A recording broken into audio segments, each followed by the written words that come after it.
Friends नमस्ते। अभी आप आशा अमर की आवाज़ में गाना सुनने जा रहे हैं। यदि अगर आपको पसंद आए तो अधिक से अधिक अपने दोस्तों में शेयर करें, चैनल को सब्सक्राइब करें, लाइक करें और हाँ, बेल आइकन दबाना ना भूलें। गाना इस प्रकार है, कैसे मास्टर जी? हो जाई है गाना में उम्र आधा, बताओ राधा का करोगी। हो जाई है गाना में उम्र आधा, बताओ राधा क्या करोगी। तर्ज यही है, हो जाई है गौना में उम्र आधा, बताओ राधा क्या करोगी। एक सखी अपने सखी से कहता रही कि 3-5 करते करते 10 साल निकल गए, 20 से शुरू कर ले रही हो। अभी अपना जो भीड़ बोझ बा, सिर के बोझ माई बाप के ऊपर छोड़ दा। हम बुझाता कि काम ना बनी, कि काम ना हो सकला, तुम्हारे बस की बात नहीं है। तो का कहता रही कि शादी से पहले सभे मांगता विकासावा, अरे शादी से पहले सभे मांगता विकासावा, शादी के बाद आ जाला विनाशावा। जब हो जाई है गौना में उम्र आधा, बताओ राधा का करबू। जब हो जाई है गौना में उम्र आधा, बताओ राधा का करबू।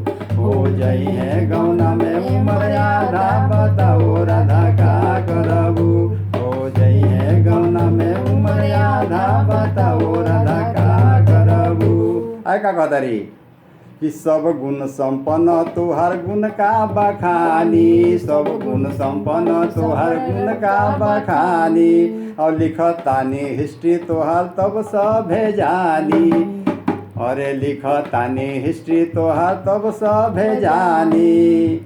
अरे बाड़ू दारू के दीवानी, बताओ राधा का करबू। अरे बाड़ू दारू के दीवानी, बताओ राधा का करबू।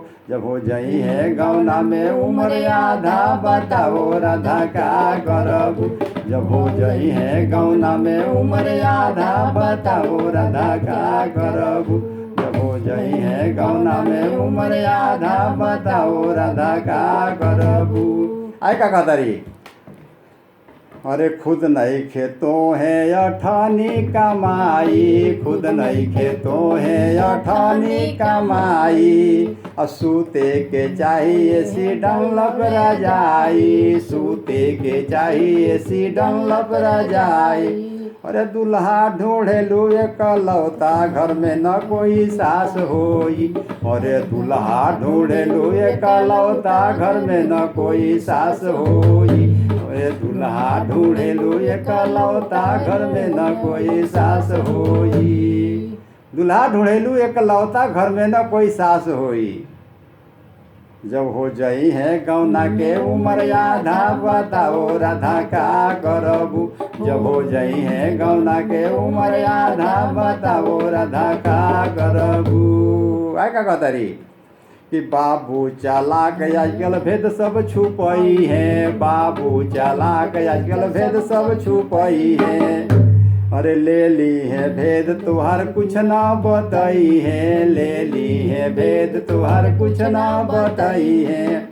अरे मिट के मिटा के किनारे होई जाई है, बताओ राधा का करबू। अरे मिट के मिटा के अकेले होई जाई है, बताओ राधा का करबू। मिट के मिटा के किनारे होई जाई है, बताओ राधा का करबू। जब हो जाई है गौना में उम्र आधा, बताओ राधा का करबू। जब हो जाई है गौना में उम्र आधा, बताओ राधा का करबू। आगे कहता रही, अरे प्यार यार लफड़ा का भरोसा, प्यार यार लफड़ा का भरोसा।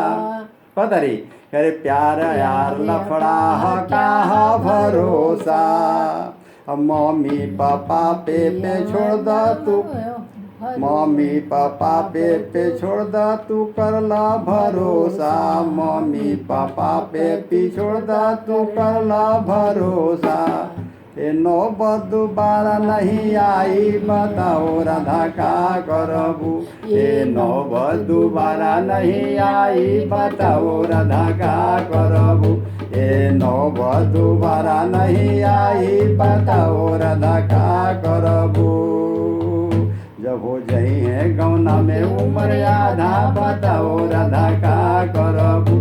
जब हो जाई है गौना में उम्र आधा बताओ राधा का करबू। जब हो जाई है गौना में उम्र आधा बताओ राधा का करबू। बस इन्हीं शब्दों के साथ हम लोग अपनी बारे में विराम देते हैं। फिर मिलेंगे किसी नए अंदाज में। तब तक के लिए इस जोड़ी को इजाज़त दीजिए। शुक्रिया। जय हिंद। जय हिंद।